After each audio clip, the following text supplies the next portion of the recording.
For some of you out there, the thought of using a puncture repair kit will send shivers down your spine.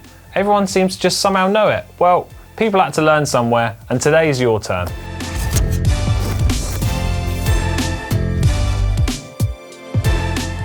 Repairing an inner tube is a great skill to learn and one that you're always going to remember. Not only is it going to save the environment, save waste, it's also going to save you money. Some inner tubes can cost upwards of £30. Now, that's going to result in more money for you to spend on bike upgrades.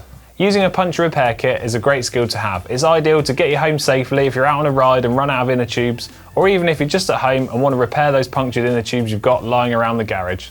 So, what are you going to need? Well, a puncture repair kit, of course. There are some kits out there that use self-adhesive patches, but let's take a look at the traditional kit. Here we've got the vulcanizing solution, a small piece of sandpaper, and also a selection of patches. Now let's assume you've got the punctured inner tube removed from the bike and out of the wheel, ready to try and repair. Now our first job is going to be to locate the hole on the inner tube. Now, if when this was fitted in the bike, you can line the inner tube up with the logo on the tyre, and that will make it nice and easy to find.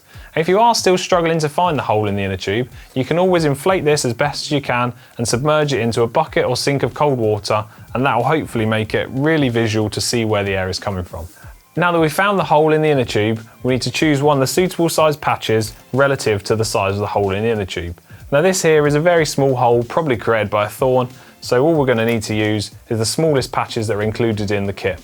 Now that we've chosen the correct size patch to go over the hole, we can take our small piece of sandpaper and just use that to rough up the edges of the inner tube right next to where the hole is.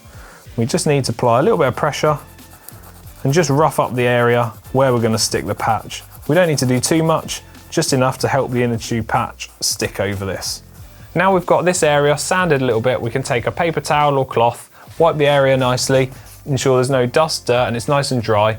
That'll enable us to apply some vulcanizing solution to the area. It's important to remember to apply vulcanizing solution to an area larger than the patch you're going to use. So if there's a new tube like we've got here, simply unscrew the lid, and you can use the top of the lid to pierce this, and that'll enable the glue to come out. With that step completed, we can take the vulcanizing fluid and apply a little bit just around the site of the puncture.